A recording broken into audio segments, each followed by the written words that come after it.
Hello दोस्तों, मेरा नाम समर है और मैं आज फिर एक नई कहानी के साथ आया हूं। कहानी का नाम है अदृश्य कैदी। तो चलिए दोस्तों, कहानी को शुरू करते हैं। दिल्ली की बाहरी सीमा पर एक पुरानी सी लैब थी। वहां अकेला वैज्ञानिक डॉक्टर आदित्य मेहरा सालों से एक मशीन पर काम कर रहा था। पड़ोसी कहते थे वो महीनों बाहर नहीं निकलता। बस मशीन के शोर और बिजली की चमक रात भर हवेली जैसी लैब से आती रहती। आदित्य का जुनून था समय और याददाश्त को नियंत्रित करना। वो मानता था कि इंसान अगर किसी पल की स्मृति को रोक सके तो शायद मौत और अपराध दोनों पर काबू पाया जा सकता है। एक रात शहर के बीचों बीच मशहूर बिजनेसमैन कौशल सिन्हा की बेरहमी से हत्या हो गई। खून से सनी दीवारें, टूटा हुआ गिलास और सीसीटीवी फुटेज सब कुछ साफ इशारा कर रहे थे कि हत्यारा कोई और नहीं बल्कि डॉक्टर आदित्य है। फुटेज में दिख रहा था काले कोट में ठंडी आंखों वाला आदित्य चाकू उठाकर वार करता है और फिर आराम से बाहर निकल जाता है। पुलिस तुरंत आदित्य की लैब पहुंची, लेकिन चौंकाने वाली बात यह थी उसी समय दर्जनों लोगों ने गवाही दी कि आदित्य पूरी रात अपनी लैब में बंद था। सुरक्षा गार्ड ने कहा, सर, पूरी रात अंदर थे, बाहर नहीं निकले। लैब की मशीनें चालू थीं, बिजली का मीटर रिकॉर्ड गवाही दे रहा था। तो फिर सवाल उठता था, सीसीटीवी में दिखा कातिल अगर आदित्य नहीं था तो था कौन? पुलिस पूछताछ में आदित्य ने पहली बार अपने शोध का राज खोला।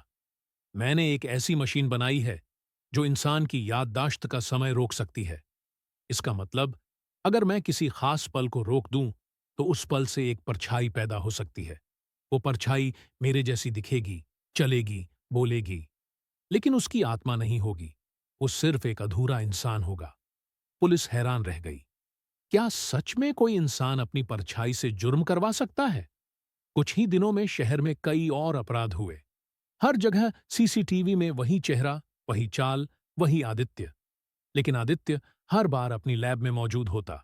अब पूरा शहर दहशत में था। क्या ये किसी वैज्ञानिक का प्रयोग है या एक सीरियल किलर अपनी पहचान छिपाने के लिए मशीन का सहारा ले रहा है?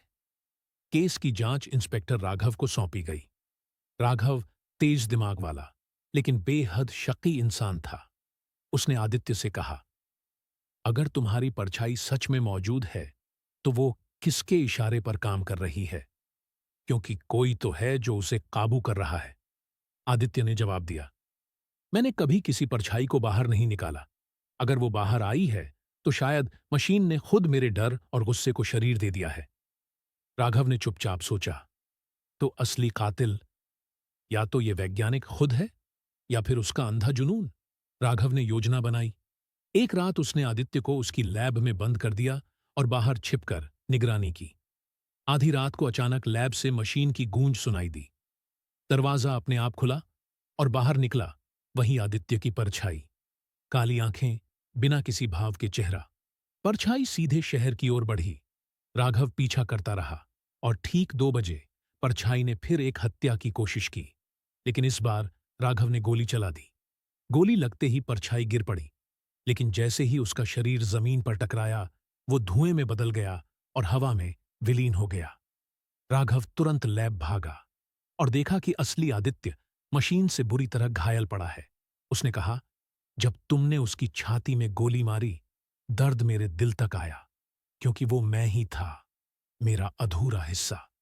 मशीन ने मेरे भीतर का अंधेरा निकालकर जिंदा कर दिया था। मैं ही अपने अपराधों का कैदी था। आदित्य ने आखिरी सांस लेते हुए फुसफुसाया, सावधान रहना इंस्पेक्टर, मशीन अभी बंद नहीं हुई है। अगली परछाई शायद किसी और की होगी। आदित्य मर गया, मशीन जल गई।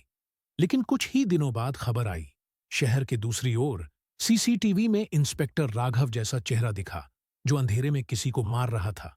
अब सवाल यह था, क्या मशीन ने अपनी पकड़ राघव पर जमा ली थी या ये भी सिर्फ एक और परछाई का खेल था? तो दोस्तों, आपको यह कहानी कैसी लगी हमें कमेंट में जरूर बताएं और हमारे छोटे से चैनल को सब्सक्राइब करना ना भूलें। धन्यवाद।